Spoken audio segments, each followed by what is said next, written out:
اور آج حدیث کے اگر کوئی صحابی جن کو امام کہا جا سکتا ہے تو وہ سیدنا ابو ہریرہ رضی اللہ تعالیٰ عنہ۔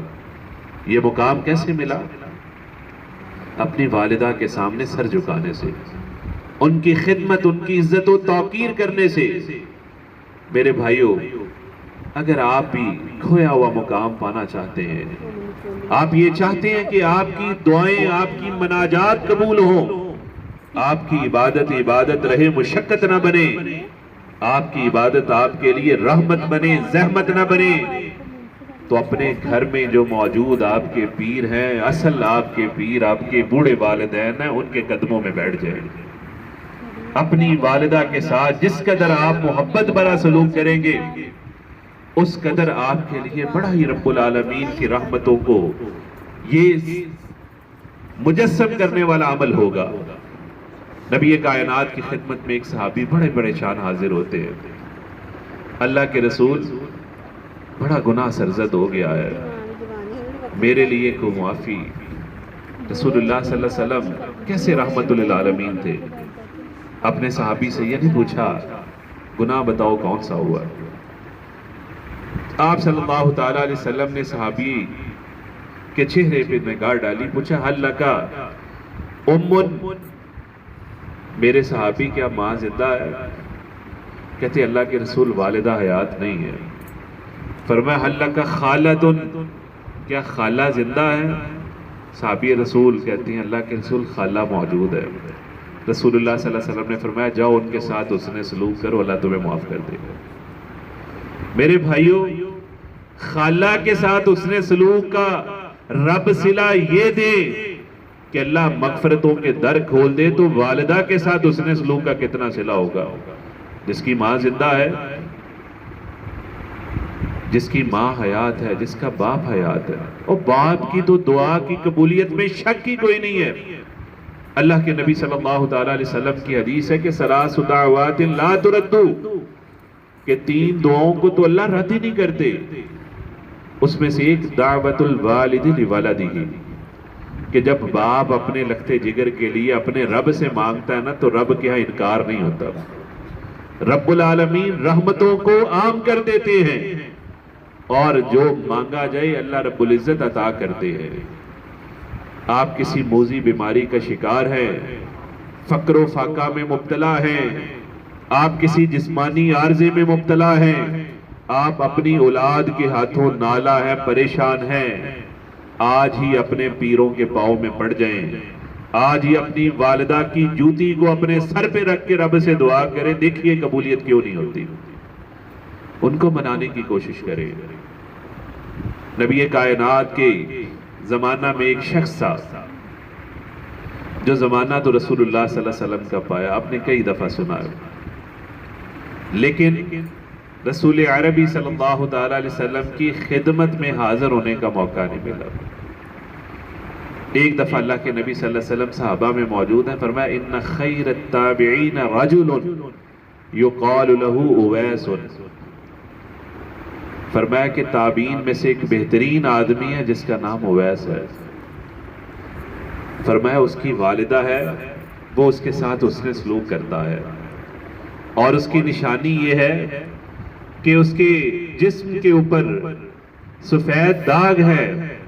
فرمایا تمہاری جب ان سے ملاقات ہو مروہ فلیستغفر لکم، اسے کہنا کہ وہ تمہارے لیے اللہ سے بخشش مانگے۔ وہ اویس کرنی جن کے بارے میں آپ سنتے رہتے ہیں، اب خدا کی کرنی دیکھیے، 23 ہجری کا زمانہ ہے اور حج ہے۔ سیدنا عمر بن خطاب رضی اللہ تعالیٰ عنہ رب کے گھر خانہ کعبہ کے سامنے موجود ہیں، طواف کرتے ہوئے نگاہ ڈالی تو سامنے ایک چہرہ نظر آیا، رسول عربی صلی اللہ تعالیٰ علیہ وسلم کی حدیث یاد آ گئی۔ بلوایا، پوچھا، نام پوچھا تو معلوم ہوا کہ یہی اویس کرنی ہے۔ رسول عربی صلی اللہ تعالیٰ علیہ وسلم کی حدیث سنا کے استدعا کی کہ اویس میرے لیے رب سے بخشش کی دعا کرو۔ کون کہہ رہے ہیں بخشش کی دعا کرو؟ وہ عمر بن خطاب جو جس گلی سے گزر جائے شیطان وہاں سے بھاگ جاتا ہے، جو زہد و تقوی میں اتنے باکمال تھے کہ اللہ کے نبی صلی اللہ علیہ وسلم نے فرمایا کہ اگر میرے بعد کوئی اور نبی ہوتا تو وہ عمر بن خطاب رضی اللہ تعالیٰ عنہ ہوتے۔ یہ بلند مقام حضرت اویس کرنی کو کیوں ملا؟ اپنی والدہ کے ساتھ اس نے سلوک کی وجہ سے۔ اگر آج آپ بلند مقام پانا چاہتے ہیں، آپ چاہتے ہیں کہ قیام اللیل آپ کا رب کے ہاں مقبول ہو، ساری دنیا کو چھوڑ دیں لیکن والدین کو نہ چھوڑیں۔ والدین کو چھوڑنا، والدین کی نافرمانی، یہ رب کو سب سے ناپسند عمل ہے، اور تاریخ گواہ ہے ایسی مثالوں سے کہ والدین کے ساتھ بدتر سلوک کرنے والے کا انجام بھی برا ہوتا ہے۔ لغت کے بہت بڑے امام ہیں، امام اسمعی رحمہ اللہ، 123 ہجری کا قریب ان کا زمانہ ہے، تبا تابی تھے، یہ بہت بڑے امام ہیں۔ انہوں نے کتاب لکھی جس میں دنیا میں حیران کن واقعات انہوں نے جمع کیے۔ ایک واقعہ سنا کے بس اپنی بات کو مکمل کرتا ہوں۔ امام اسمعی بیان کرتے ہیں کہ ایک شخص سے میری ملاقات ہوئی، جس شخص نے مجھے یہ واقعہ سنایا۔ کہتے ہیں میں کریا کریا بستی بستی میں گھوما، میں ڈھونڈ رہا تھا کہ دنیا میں سب سے بدبخت آدمی سے میں نے ملنا ہے، کہ دنیا میں سب سے کم تر درجے کا آدمی کون ہے، اس سے میری ملاقات ہو۔ کہتے بستی بستی گھومتا گھومتا ایک بستی کے پاس سے گزرا، کیا دیکھتا ہوں کہ ایک بوڑھا شخص ہے جس کے گلے میں پٹا ڈلا ہوا ہے اور اس کے ساتھ رسی ہے، اور وہ اونٹوں کو برتن بھاری پانی والا جو ہے اٹھا کے اونٹوں کو پانی پلا رہا ہے، اور پیچھے ایک شخص کھڑا ہے جو اس کی رسی کو بھی ساتھ کھینچتا ہے، اور ہاتھ میں اس نے ایک ہنٹر پکڑا ہوا ہے، اس نے پٹا پکڑا ہوا ہے جس سے وہ زور سے کوڑا جو ہے اس کی کمر پہ مارتا ہے، اور وہ بوڑھا ہر دفعہ جب کوڑا مارا جاتا ہے وہ چلاتا ہے۔